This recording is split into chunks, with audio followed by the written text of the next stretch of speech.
अस्सलामुअलैकुम वरहमतुल्लाहि वबरकातुहू। मुअज़्ज़िज़ हज़रात, ज़ुबान बहुत ख़तरनाक चीज़ है। नबी सल्लल्लाहु अलैहि वसल्लम हमेशा उसकी हिफाजत की तलकीन किया करते थे, क्योंकि यही वो ज़ुबान है जो झूठ बोलती है, यही वो ज़ुबान है जो चुगली करती है, और यही वो ज़ुबान है जो गाली देती है। ताज्जुब है, हमें मालूम भी नहीं होता कि हम इसको गुनाह ही नहीं समझते। गीबत भी एक ऐसा ही गुनाह है जिसमें हर कोई मुलव्विस है, मर्द हो या औरत, आलिम हो या जाहिल, जवान हो या बूढ़ा।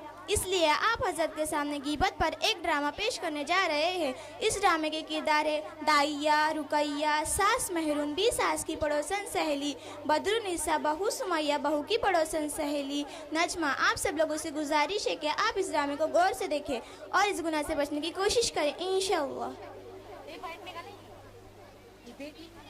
अस्सलामुअलैकुम। वालेकुम अस्सलाम। बहुत दिन हो गए, मुलाकात ही नहीं हुई। बैठो बैठो।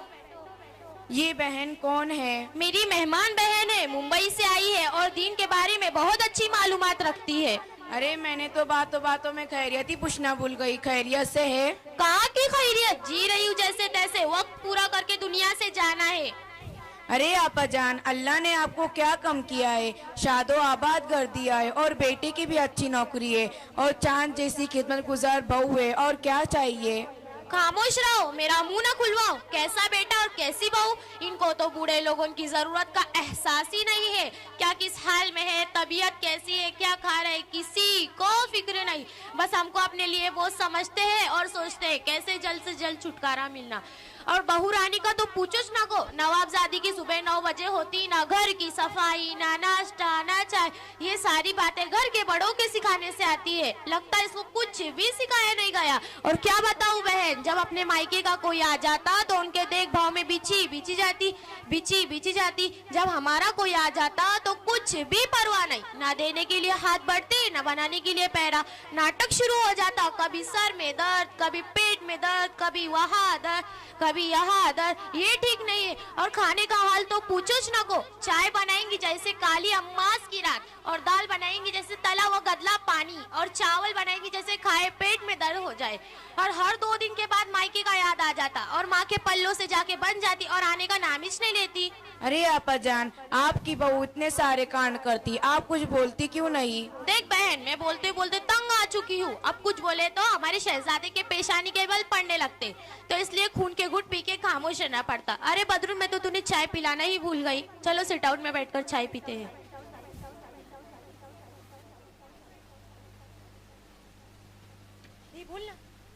ये थी सास और सास की पड़ोसन सहेली दिल खोलकर अपने बहू की गिबत कर रही थी। अल्लाह माफ फरमाए, कितनी बुरी हालात है। चलिए अब देखते बहुए अपने सासों की तारीफ कैसे करते हैं। वालेकुम अस्सलाम। कैसी हो बहन? क्या बताओ, ठीक भी हूँ ठीक नहीं भी हूँ। अरे ये कैसी दरमियान की बात कर रही हो? जब तक सास का साया सर पर मुसल्लत तब तक चैन कहाँ है। सुमैया, तुम कितनी खुशकिस्मत हो, तुम्हारे सर पे सास का साया है। नजमा, कैसी खुशकिस्मती की रट लगा रखी है। वो भला कैसे चैन से रह सकती है जिसकी मेरी जैसी सास हो। एक बात पूछूं? हाँ पूछो। अरोजन की तारीख में सबसे खुशकिस्मती औरत कौन सी है, तुम्हें मालूम? नहीं। वो सारे इंसानों की माँ हज़रत हव्वा अलैहिस्सलाम है। वो क्यों? क्योंकि उनकी कोई सास और ननद नहीं थी।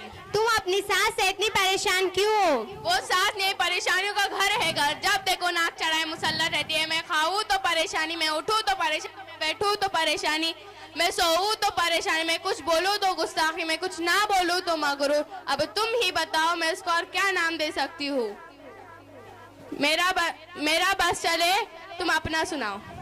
मुझे तो जरा भी चैन नहीं। मेरी तलाकशुदा ननद है, दिन और रात मेरा सर पका रखा है। मैं तो भांडी बन गई हूँ। उसकी भी खिदमत करो और उसके बच्चों के भी, और नखरे अलग से। ये अच्छा नहीं, वो अच्छा नहीं, डबल खाना बनाना पड़ता। अभी मैं नाश्ता बनाने में लगी रहती हूँ, अभी मेरा खत्म भी नहीं होता तो ननद और उसके बच्चे सारा बना बनाया खाना खत्म कर चुके होते। अगर मुझे खाना खाना हो तो फिर बनाना पड़ता, या बचा कुछ मेरे हिस्से में आता।